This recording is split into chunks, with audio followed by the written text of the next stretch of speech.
Hi friends, dance ಅಂದರೆ ವಿನೋದ್ ರಾಜ್ ಅಂದರೆ dance. ಅವತ್ತಿನ ಕಾಲಕ್ಕೆ ಇವರ ಎನರ್ಜಿ ಮತ್ತು ವೇಗಕ್ಕೆ ಇಡೀ ಸೌತ್ ಇಂಡಿಯಾದಲ್ಲಿ ಯಾರೂ ಸಾಟಿ ಇರಲಿಲ್ಲ. ಒಬ್ಬ ಸೂಪರ್ ಹೀರೋಗೆ ಇರಬೇಕಾದ ಎಲ್ಲ ಪವರ್ಫುಲ್ ಗುಣಗಳಿದ್ದರೂ ವಿನೋದ್ ರಾಜ್ ಅವರ ಸಿನಿಮಾ ಕರಿಯರ್ ಮಾತ್ರ ಅರ್ಥಕ್ಕೆ ನಿಂತು ಹೋದ ಒಂದು ಕಹಿ ಘಟನೆ ಅಂತ ಹೇಳ್ಬೋದು.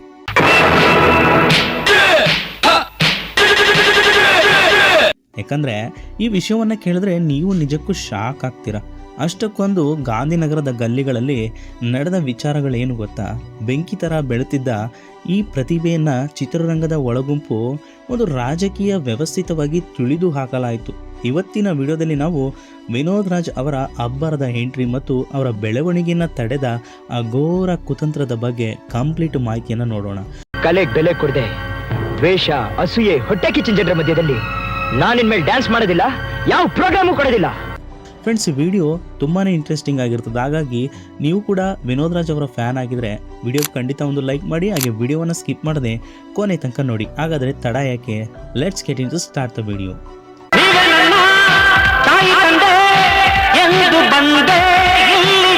ಸ್ನೇಹಿತರೆ, ನಿಮಗೆಲ್ಲ ಗೊತ್ತಿರೋ ಹಾಗೆ ವಿನೋದ್ ರಾಜ್ ಅವರು ಚಿತ್ರರಂಗಕ್ಕೆ ಬಂದಿದ್ದು ಕೇವಲ ಆಕಸ್ಮಿಕವಲ್ಲ, ಅದು ಅವರ ರಕ್ತದಲ್ಲೇ ಇತ್ತು. ಹಿರಿಯ ನಟಿ ಲೀಲಾವತಿ ಅವರ ಮಗನಾಗಿ ಜನಿಸಿದ ವಿನೋದ್ ರಾಜ್ ಬಾಲ್ಯದಿಂದಲೇ ಸಿನಿಮಾ ವಾತಾವರಣದಲ್ಲೇ ಬೆಳೆದವರು. ಆದರೆ ಅವರು ಬೆಳೆದಿದ್ದೆಲ್ಲ ಮದ್ರಾಸ್ನಲ್ಲಿ. ಚಿಕ್ಕ ವಯಸ್ಸಿನಲ್ಲೇ ಮಾರ್ಷಲ್ ಆರ್ಟ್ಸ್ ಮತ್ತು ಡ್ಯಾನ್ಸ್ ಮೇಲೆ ಅವರಿಗೆ ಎಲ್ಲಿಲ್ಲದ ಕ್ರೇಜ್ ಇತ್ತು. ಎಷ್ಟು ಅಂದರೆ ಆಗಿನ ಕಾಲಕ್ಕೆ ಮೈಕಲ್ ಜಾಕ್ಸನ್ ಅವರ ಪ್ರತಿಯೊಂದು ಸ್ಟೆಪ್ಪನ್ನು ವಿನೋದ್ ರಾಜ್ ಅಷ್ಟೇ ವೇಗವಾಗಿ ಕಾಪಿ ಮಾಡ್ತಾಯಿದ್ರು. ಅಮ್ಮ ಲೀಲಾವತಿ ಅವರಿಗೂ ಕೂಡ ಮಗನನ್ನು ದೊಡ್ಡ ಮಟ್ಟದ ಹೀರೋ ಮಾಡಬೇಕು ಅನ್ನೋ ಹಂಬಲ ಇತ್ತು. ಆದರೆ ಆ ಕಾಲಕ್ಕೆ ಇಂಡಸ್ಟ್ರಿಯಲ್ಲಿ ಈಗಿನ ಹಾಗೆ ಸುಲಭವಾಗಿ ಅವಕಾಶಗಳು ಸಿಗ್ತಾ ಇರಲಿಲ್ಲ. ಲೀಲಾವತಿ ಅವರು ತಮ್ಮ ಮಗನ ಪ್ರತಿಭೆ ಲೋಕಕ್ಕೆ ಗೊತ್ತಾಗಲಿ ಅಂತಲೇ ಸಿನಿಮಾ ನಿರ್ಮಾಣಕ್ಕೆ ಮುಂದಾದರು. ಹಾಗೆ ಶುರುವಾಗಿದ್ದೇ 1987ರ ಆ ಐತಿಹಾಸಿಕ ಸಿನಿಮಾ ಡ್ಯಾನ್ಸ್ ರಾಜ ಡ್ಯಾನ್ಸ್.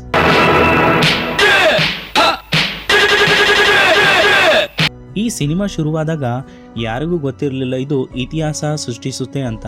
ವಿನೋದ್ ರಾಜ್ ಅವರು ಈ ಚಿತ್ರಕ್ಕಾಗಿ ಮಾಡಿದ ತಯಾರಿ ಅಷ್ಟಿಷ್ಟಲ್ಲ. ಕ್ಯಾಮ್ರಾ ಮುಂದೆ ನಿಂತಾಗ ಅವರಲ್ಲಿದ್ದ ಆ ಎನರ್ಜಿ ಕಂಡು ಸ್ವತಃ ಲೀಲಾವತಿ ಅವರೇ ದಂಗಾಗಿ ಹೋಗಿದ್ರು. ಸಿನಿಮಾ ರಿಲೀಸ್ ಆದ ದಿನ ಚಿತ್ರಮಂದಿರಗಳಲ್ಲಿ ಹಬ್ಬದ ವಾತಾವರಣ ಇತ್ತು. ಫಸ್ಟ್ ಟೈಮ್ ಕನ್ನಡ ಸ್ಕ್ರೀನ್ ಮೇಲೆ ಒಬ್ಬ ಹೀರೋ ಬ್ರೇಕ್ ಡ್ಯಾನ್ಸ್ ಮಾಡೋದನ್ನು ಕಂಡು ಜನ ಹುಚ್ಚೆತ್ತು ಕುಣಿತಿದ್ರು. ಆ ಮೊದಲ ಸಿನಿಮಾದ ಸಕ್ಸಸ್ ವಿನೋದ್ ರಾಜ್ ಅವರನ್ನು ರಾತ್ರೋರಾತ್ರಿ ದೊಡ್ಡ ಸ್ಟಾರ್ ಮಾಡಿತ್ತು. ನಿರ್ಮಾಪಕರು ಅವರ ಕಾಲ್ ಶೀಟ್ಗಾಗಿ ಲೀಲಾವತಿ ಅವರ ಮನೆ ಮುಂದೆ ಸಾಲು ನಿಲ್ತಾ ಇದ್ರು. ಆ ಕಾಲಕ್ಕೆ ಅವರಿಗೆ ಸಿಕ್ಕಿದ ಕ್ರೇಜ್ ಮತ್ತು ಡಿಮ್ಯಾಂಡ್ ನೋಡಿ ದೊಡ್ಡ ದೊಡ್ಡ ಘಟಾನುಘಟಿ ನಟರೇ ಒಂದು ಕ್ಷಣ ಆತಂಕಕ್ಕೊಳಗಾಗಿದ್ರು ಅನ್ನೋದು ಸುಳ್ಳಲ್ಲ. ಒಬ್ಬ ನಟನಿಗೆ ಇರಬೇಕಾದ ಲುಕ್, ಪವರ್ಫುಲ್ ಮತ್ತು ಟ್ಯಾಲೆಂಟ್ ಎಲ್ಲವೂ ಇವರಲ್ಲಿತ್ತು. ಇಲ್ಲಿಂದ ವಿನೋದ್ ರಾಜ್ ಅವರ ಸುವರ್ಣ ಯುಗ ಶುರುವಾಯಿತು ಅಂತಲೇ ಎಲ್ಲರೂ ಅಂದುಕೊಂಡಿದ್ರು. ಆದರೆ ಅಸಲಿ ಆಟ ಶುರುವಾಗಿದ್ದೇ ಇಲ್ಲಿಂದ. 1987 ಕನ್ನಡ ಚಿತ್ರರಂಗದ ಇತಿಹಾಸದಲ್ಲೇ ಅದೊಂದು ಮರೆಯಲಾಗದ ವರ್ಷ ಅಂತ ಕರೀತಾರೆ. ಯಾಕಂದರೆ ಆ ವರ್ಷ ಗಾಂಧಿನಗರಕ್ಕೆ ಎಂಟ್ರಿ ಕೊಟ್ಟಿದ್ದು ಒಬ್ಬ ಸಾಮಾನ್ಯ ನಟನಲ್ಲ, ಒಬ್ಬ ಕಂಪ್ಲೀಟ್ ಎಂಟರ್ಟೈನರ್. ಡ್ಯಾನ್ಸ್ ರಾಜ ಡ್ಯಾನ್ಸ್ ಸಿನಿಮಾ ಅನೌನ್ಸ್ ಆದಾಗ ಎಲ್ಲರಿಗೂ ಕುತೂಹಲ ಇತ್ತು, ಲೀಲಾವತಿಯವರ ಮಗ ಹೇಗೆ ನಟಿಸ್ತಾನೆ ಅಂತ. ಆದರೆ ಯಾವಾಗ ಸಿನಿಮಾ ತೆರೆ ಮೇಲೆ ಬಂತೋ ಇಡೀ ಕರ್ನಾಟಕವೇ ಸ್ತಬ್ಧವಾಗಿ ಹೋಯಿತು. ಅಲ್ಲಿವರೆಗೆ ಕನ್ನಡದ ಪ್ರೇಕ್ಷಕರು ಇಂಥ ವೇಗದ ಡ್ಯಾನ್ಸ್, ಇಂಥ ಸ್ಟೈಲಿಶ್ ಫೈಟ್ ಮತ್ತು ಇಂಥ ಎನರ್ಜಿಯನ್ನು ನೋಡಿಯೇ ಇರಲಿಲ್ಲ. ವಿನೋದ್ ರಾಜ್ ಬೆಳ್ಳಿ ತೆರೆ ಮೇಲೆ ಬ್ರೇಕ್ ಡ್ಯಾನ್ಸ್ ಮಾಡ್ತಾಯಿದ್ರೆ ಚಿತ್ರಮಂದಿರಗಳಲ್ಲಿ ಶಿಳ್ಳೆ ಚಪ್ಪಾಳೆಗಳ ಅಬ್ಬರ ಮುಗಿಲು ಮುಟ್ತಿತ್ತು. ಅಕ್ಷರಶಃ ಜನ ಸ್ಕ್ರೀನ್ ಹತ್ತಿರ ಹೋಗಿ ಕುಣಿಯೋಕೆ ಶುರು ಮಾಡ್ತಿದ್ರು. ಆ ಕಾಲಕ್ಕೆ ಮೈಕಲ್ ಜಾಕ್ಸನ್ ಅಂದರೆ ಯಾರು ಅಂತ ಗೊತ್ತಿಲ್ಲದ ಹಳ್ಳಿಯ ಜನರಿಗೂ ಕೂಡ ವಿನೋದ್ ರಾಜ್ ಅವರ ಡ್ಯಾನ್ಸ್ ಇಷ್ಟವಾಗಿತ್ತು. ಅವರು ಕೇವಲ ಲೀಲಾವತಿಯವರ ಮಗನಾಗಿ ಬರಲಿಲ್ಲ, ಒಬ್ಬ ಸ್ವತಂತ್ರ ಅಲೆಯಾಗಿ ಅಪ್ಪಳಿಸಿದ್ರು. ಈ ಒಂದೇ ಒಂದು ಸಿನಿಮಾ ವಿನೋದ್ ರಾಜ್ ಅವರನ್ನು ರಾತ್ರೋರಾತ್ರಿ ಸೂಪರ್ ಸ್ಟಾರ್ ಪಟ್ಟಕ್ಕೆ ಏರಿಸಿತು.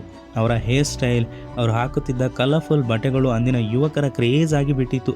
ನಿರ್ಮಾಪಕರು ಬ್ಯಾಗ್ ತುಂಬ ಹಣ ತುಂಬಿಕೊಂಡು ಲೀಲಾವತಿಯವರ ಮನೆ ಮುಂದೆ ಸಾಲು ನಿಲ್ತಿದ್ರು. ಸತತವಾಗಿ ಹಿಟ್ ಸಿನಿಮಾಗಳು ಬರೋಕ್ಕೆ ಶುರುವಾದವು. ವಿನೋದ್ ರಾಜ್ ಅಂದರೆ ಬಾಕ್ಸ್ ಆಫೀಸ್ ಗ್ಯಾರಂಟಿ ಅನ್ನೋ ಮಾತು ಗಟ್ಟಿಯಾಯಿತು. ಆದರೆ ಈ ಗ್ರ್ಯಾಂಡ್ ಎಂಟ್ರಿಯೇ ಅವರಿಗೆ ಮುಳ್ಳಾಯಿತು ಅನ್ನೋ ಅನುಮಾನ ಕಾಡೋಕೆ ಶುರುವಾಗಿದ್ದು ಆಗಲೇ. ಯಾಕಂದರೆ ಒಬ್ಬ ಹೊಸಬ ಇಷ್ಟೊಂದು ದೊಡ್ಡ ಮಟ್ಟದಲ್ಲಿ ಬೆಳೆಯುತ್ತಿರುವುದನ್ನು ನೋಡಿ ಚಿತ್ರರಂಗದ ಕೆಲವು ಪಟ್ಟಭದ್ರ ಹಿತಾಸಕ್ತಿಗಳಿಗೆ ಸಹಿಸಿಕೊಳ್ಳೋದಕ್ಕೆ ಆಗಲಿಲ್ಲ. ವಿನೋದ್ ರಾಜ್ ಅವರ ಈ ವೇಗಕ್ಕೆ ಬ್ರೇಕ್ ಹಾಕಲೇಬೇಕು ಅಂತ ತೆರೆಯ ಹಿಂದೆ ಕೆಲವು ಕುತಂತ್ರಗಳು ಶುರುವಾದವು. ಆ ಮಿನುಗುವ ನಕ್ಷತ್ರವನ್ನು ಕತ್ತಲಿಗೆ ತಳ್ಳೋಕೆ ಸ್ಕೆಚ್ ರೆಡಿ ಆಗ್ತಾ ಇತ್ತು.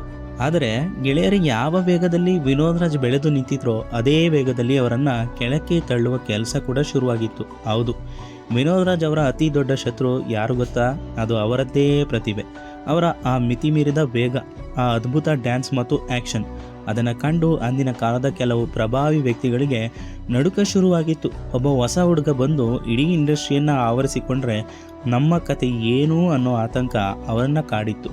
ಇಲ್ಲಿಂದಲೇ ಶುರುವಾಗಿದ್ದು ನೋಡಿ ಅಸಲಿ ತುಳಿಯುವ ಆಟ. ವಿನೋದ್ ರಾಜ್ ಅವರ ಸಿನಿಮಾಗಳಿಗೆ ಸರಿಯಾದ ಥಿಯೇಟರ್ಗಳು ಸಿಗದಂತೆ ಮಾಡಲಾಯಿತು.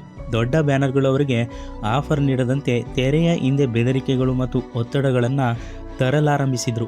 ಎಷ್ಟೋ ಬಾರಿ ವಿನೋದ್ ರಾಜ್ ಅವರ ಸಿನಿಮಾಗಳು ರೆಡಿ ಇದ್ದರೂ, ಬಾಕ್ಸ್ ಆಫೀಸ್ನಲ್ಲಿ ಹಿಟ್ಟಾಗುವ ಮುನ್ಸೂಚನೆ ಇದ್ದರೂ ವ್ಯವಸ್ಥಿತವಾಗಿ ಅವುಗಳನ್ನು ರಿಲೀಸ್ ಆಗದಂತೆ ತಡೆಯಲಾಯಿತು. ಕೇವಲ ಸಿನಿಮಾ ಮಾತ್ರವಲ್ಲ, ಅವರ ವೈಯಕ್ತಿಕ ಬದುಕಿನ ಬಗ್ಗೆ ಇಲ್ಲ ಸಲ್ಲದ ಗಾಳಿ ಸುದ್ದಿಗಳನ್ನು ಕೂಡ ಹಬ್ಬಿಸ್ಬಿಟ್ರು. ಒಬ್ಬ ಕಲಾವಿದನಿಗೆ ನೀವೇನು ಹೇಳಬೇಕಾಗಿಲ್ಲ. ಕಲೆಗೆ ಬೆಲೆ ಕೊಡದೆ ದ್ವೇಷ, ಅಸೂಯೆ, ಹೊಟ್ಟೆ ಕಿಚ್ಚಿನ ಜನರ ಮಧ್ಯದಲ್ಲಿ ನಾನಿನ್ಮೇಲೆ ಡ್ಯಾನ್ಸ್ ಮಾಡೋದಿಲ್ಲ, ಯಾವ ಪ್ರೋಗ್ರಾಮು ಕೊಡೋದಿಲ್ಲ. ಅವಕಾಶಗಳಿಗಿಂತ ಹೆಚ್ಚಾಗಿ ಮಾನಸಿಕ ಸ್ಥೈರ್ಯ ಮುಖ್ಯ. ಆದರೆ ಇಲ್ಲಿ ಅವರ ಸ್ಥೈರ್ಯವನ್ನೇ ಅಡಗಿಸುವ ಪ್ರಯತ್ನ ನಡೆಯಿತು. ಅಮ್ಮ ಲೀಲಾವತಿ ಅವರು ಮಗನಿಗಾಗಿ ಎಷ್ಟೇ ಹೋರಾಡಿದರೂ ಚಿತ್ರರಂಗದ ದೊಡ್ಡ ಮ್ಯಾನಿಪ್ಯುಲೇಷನ್ ಮುಂದೆ ಅವ್ರಿಗೆ ಕೂಡ ಸೋಲಬೇಕಾಯಿತು. ಒಬ್ಬ ನಟನಾಗಿ ಮಿನುಗಬೇಕಿದ್ದ ವಿನೋದ್ ರಾಜ್ ಕೇವಲ ಒಬ್ಬರ ಮಗನಾಗಿ ಮನೆಯೊಳಗೆ ಉಳಿಯುವಂತೆ ಮಾಡಲಾಯಿತು. ಇವತ್ತಿಗೂ ಗಾಂಧಿನಗರದಲ್ಲಿ ಒಂದು ಮಾತಿದೆ, ವಿನೋದ್ ರಾಜ್ ಅವರಿಗೆ ಅಂದು ಸರಿಯಾದ ಬೆಂಬಲ ಸಿಕ್ಕಿದ್ರೆ ಅವರು ಇಂದು ಸೌತ್ ಇಂಡಿಯಾದ ಮಗನಾಗಿ ಇರ್ತಾ ಇರಲಿಲ್ಲ, ಬದಲಾಗಿ ಇಡೀ ಇಂಡಿಯಾದ ಸೆನ್ಸೇಷನ್ ಆಗ್ತಾ ಇದ್ರು ಅಂತ. ಆದರೆ ದುರಂತ ಅಂದರೆ ಚಿತ್ರರಂಗದ ಒಳಗುಂಪು ರಾಜಕೀಯಕ್ಕೆ ಒಬ್ಬ ಮಹಾನ್ ಪ್ರತಿಭೆ ಬಲಿಯಾಗಿ ಹೋದರು.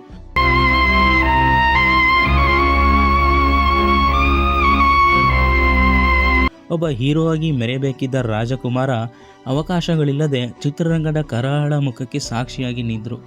ಸ್ನೇಹಿತರೆ, ಸಿನಿಮಾ ಲೋಕದ ಕರಾಳ ರಾಜಕೀಯ ವಿನೋದ್ ರಾಜ್ ಅವರ ಕೆರಿಯರನ್ನು ಹಾಳು ಮಾಡಿತು, ಆದರೆ ಅವರಲ್ಲಿದ್ದ ಮನುಷ್ಯತ್ವವನ್ನಲ್ಲ. ಇನ್ನು ಚಿತ್ರರಂಗದಿಂದ ದೂರಾದ ಮೇಲೆ ವಿನೋದ್ ರಾಜ್ ಅವರು ಆರಿಸಿಕೊಂಡ ಹಾದಿಯೇ ಬೇರೆ. ಇವತ್ತು ಅವರು ಗಾಂಧಿನಗರದ ಆ ಚದುರಂಗದಾಟದಿಂದ ದೂರವಾಗಿ ನೆಲಮಂಗಲದ ಹಸಿರು ತೋಟದಲ್ಲಿ ಅಪ್ಪಟ ರೈತನಾಗಿ ಬದುಕುತ್ತಿದ್ದಾರೆ. ಕೋಟಿ ಹಣ ಮಾಡುವ ಅವಕಾಶವಿದ್ದರೂ ಅದನ್ನೆಲ್ಲ ಬಿಟ್ಟು ತನ್ನ ತಾಯಿ ಲೀಲಾವತಿಯವರ ಸೇವೆಯಲ್ಲೇ ತಮ್ಮ ಜೀವನವನ್ನು ಸವೆಸಿದರು. ನಮಗೆಲ್ಲ ವಿನೋದ್ ರಾಜ್ ಒಬ್ಬ ನಟನಾಗಿ ಗೊತ್ತು, ಆದರೆ ಅವರೊಬ್ಬ ದೊಡ್ಡ ಸಮಾಜ ಸೇವಕ ಅನ್ನೋದು ಭಾಳಷ್ಟು ಜನಕ್ಕೆ ಗೊತ್ತಿಲ್ಲ. ತಮಗೆ ಅನ್ಯಾಯ ಮಾಡಿದ ಚಿತ್ರರಂಗದ ಬಗ್ಗೆ ಅವರು ಎಂದಿಗೂ ದ್ವೇಷ ಸಾಧಿಸಲಿಲ್ಲ, ಬದಲಾಗಿ ತಮ್ಮ ತೋಟದ ಮನೆ ಸುತ್ತಮುತ್ತಲಿನ ಹಳ್ಳಿಗಳ ಜನರಿಗೆ ಕಷ್ಟ ಬಂದಾಗ ದೇವರಂತೆ ನಿಂತರು. ಹಳ್ಳಿಗಳಿಗೆ ಕುಡಿಯುವ ನೀರಿನ ವ್ಯವಸ್ಥೆ ಮಾಡಿಸುವುದು, ಬಡವರಿಗೆ ಉಚಿತವಾಗಿ ಆಸ್ಪತ್ರೆ ಕಟ್ಟಿ ಆರೋಗ್ಯ ಸೇವೆ ನೀಡುವುದು, ಹೀಗೆ ಲೀಲಾವತಿ ಅಮ್ಮನ ಹೆಸರಿನಲ್ಲಿ ಅವರು ಮಾಡಿದ ಕೆಲಸಗಳು ಒಂದೆರಡಲ್ಲ. ಒಬ್ಬ ನಟನಾಗಿ ಅವರಿಗೆ ಸಿಗಬೇಕಿದ್ದ ಗೌರವ ಸಿಗದೇ ಇರ್ಬೋದು, ಆದರೆ ಒಬ್ಬ ಮನುಷ್ಯನಾಗಿ ಅವರು ಗಳಿಸಿರುವ ಪ್ರೀತಿ ಅದಕ್ಕಿಂತ ದೊಡ್ಡದು. ಇತ್ತೀಚಿನ ವರ್ಷಗಳಲ್ಲಿ ತಮ್ಮ ತಾಯಿ ಲೀಲಾವತಿ ಅವರನ್ನು ಅವರು ಸಾಕಿ ಬೆಳೆಸಿದ ರೀತಿ ಪ್ರತಿಯೊಬ್ಬ ಮಗನಿಗೂ ಮಾದರಿ.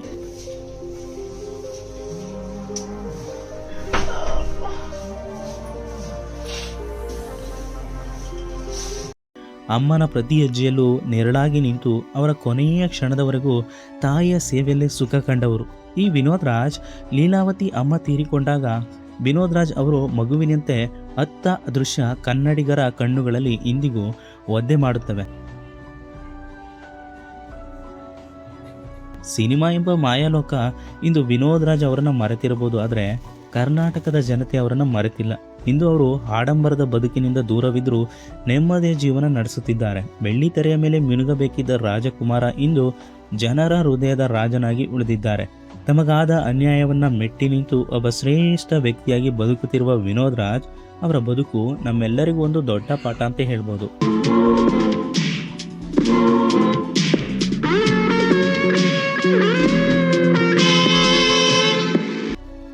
ಇನ್ನು ಕೊನೆಯದಾಗಿ ಹೇಳಬೇಕಂದ್ರೆ ವಿನೋದ್ ರಾಜ್ ಅವರದು ಕೇವಲ ಒಬ್ಬ ಸೋತ ನಟನ ಕಥೆಯಲ್ಲ, ಬದಲಾಗಿ ಅದೊಂದು ಅಪ್ರತಿಮ ಪ್ರತಿಭೆಯ ಬಲಿದಾನದ ಕತೆ. ಕಾಲೇಜು ಹುಡುಗರು ಅವರಂತೆ ಡ್ಯಾನ್ಸ್ ಮಾಡಬೇಕು ಅಂತ ಹಂಬಲಿಸುತ್ತಿದ್ದ ಆ ಕಾಲದಲ್ಲೇ ಅವರ ಕನಸುಗಳಿಗೆ ಯಾರೋ ಬೆಂಕಿ ಹಚ್ಚಿದ್ರು. ಆದರೆ ವಿಪರ್ಯಾಸ ನೋಡಿ, ಯಾರು ವಿನೋದ್ ರಾಜ್ ಅವರನ್ನು ಚಿತ್ರರಂಗದಿಂದ ದೂರ ತಳ್ಳಿದ್ರೋ ಇಂದು ಅವರು ಯಾರು ಅಂತ ಯಾರಿಗೂ ಗೊತ್ತಿಲ್ಲ. ಆದರೆ ವಿನೋದ್ ರಾಜ್ ಅವರು ಮಾತ್ರ ಇಂದಿಗೂ ಕೋಟ್ಯಾಂತರ ಕನ್ನಡಿಗರ ಮನಸ್ಸಿನಲ್ಲಿ ಆ ಡ್ಯಾನ್ಸ್ ರಾಜನಾಗಿಯೇ ಉಳಿದಿದ್ದಾರೆ.